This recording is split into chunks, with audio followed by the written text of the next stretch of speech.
Bem-vindos à nossa conversa de hoje. Vamos explorar juntos a Carta de Judas, um texto, sim, bem curto, mas muito intenso do Novo Testamento.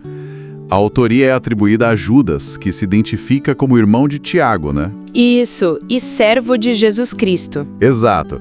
Nosso foco vai ser entender os alertas sobre falsos mestres e, claro, os conselhos para os cristãos permanecerem firmes na fé. Vamos dividir em 3 partes: a descrição desses mestres, como se defender deles e um louvor a Deus no final. Uma estrutura bem clara para uma carta tão concisa. Sim, então vamos lá. Judas já começa mostrando uma certa urgência, né? Ele diz que precisou mudar o plano inicial de escrever sobre a salvação mútua. Pois é, ele sentiu necessidade de escrever para encorajar a lutar pela fé, por causa de alguns indivíduos que tinham se infiltrado. Dissimuladamente, como ele diz. E que indivíduos eram esses? Judas não mede palavras. Definitivamente não. Ele fala que distorcem a graça de Deus para justificar a imoralidade, que negam Jesus Cristo, desprezam autoridades, insultam até seres celestiais. E é interessante o contraste que ele faz com o arcanjo Miguel, né? Muito. Ele menciona aquela disputa pelo corpo de Moisés, e Miguel não ousa insultar o diabo. Só diz, o Senhor te repreenda. Mostra uma contenção impressionante. Exatamente. Serve para destacar a arrogância desses falsos mestres. Judas diz que eles agem por instinto, tipo animais irracionais, e que isso leva à destruição deles. E ele usa exemplos bem conhecidos na época, né? Caim, Balaão, Corá. Sim, figuras que imediatamente sinalizavam perigo. Inveja assassina, ganância que desvia, rebelião contra a liderança estabelecida por Deus eram alertas muito fortes. São muito visuais. Rochas submersas nas refeições comunitárias. Perigos escondidos, né? Exato. Nuvens sem água que prometem, mas não entregam.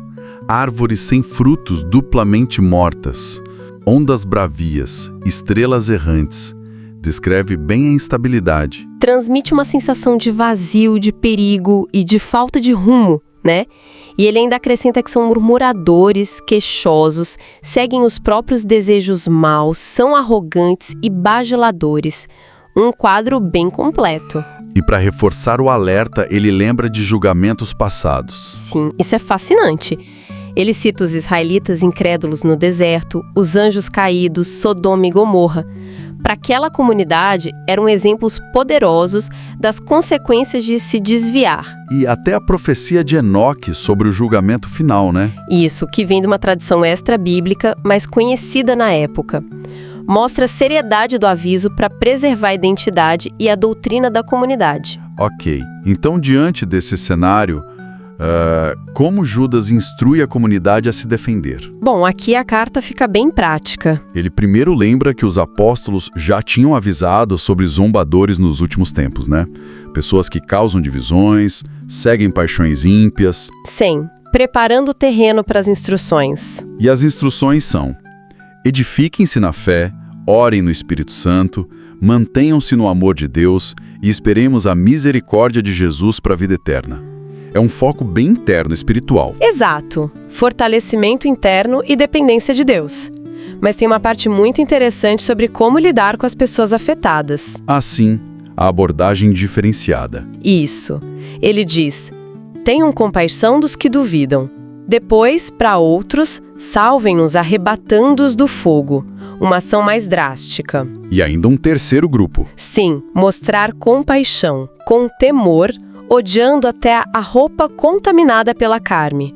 Ou seja, misericórdia, mas com muita cautela com a influência do pecado. Isso levanta uma questão bem atual sobre discernimento, né? Como equilibrar firmeza na fé e compaixão, agindo de formas diferentes conforme a situação. Exatamente. É um desafio constante, essa sabedoria pastoral, digamos assim, equilibrar misericórdia e cautela. E depois de tantos alertas e conselhos, Judas fecha com chave de ouro, com uma doxologia, um louvor a Deus que é linda demais. Uma das mais conhecidas e poderosas do Novo Testamento. O ponto central ali é que Deus é poderoso para impedir que os fiéis tropecem e para apresentá-los sem defeito e com alegria na sua glória. Que promessa, hein? Traz uma segurança imensa, né? Depois de falar dos perigos, ele aponta para a segurança final em Deus.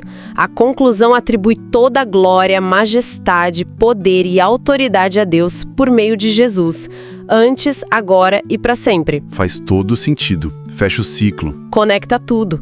Apesar dos riscos, a esperança está na fidelidade e no poder de Deus. Então, para resumir nosso papo, a carta de Judas é esse chamado forte à vigilância, à perseverança na fé verdadeira e ao discernimento no trato com ideias contrárias e com quem se envolve com elas.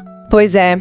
E talvez uma reflexão final que fica é: hoje, com tantas vozes, tantas opiniões, possíveis divisões, como esses princípios de Judas, edificar a fé, orar no Espírito, agir com misericórdia e, ao mesmo tempo, com cautela, podem nos guiar?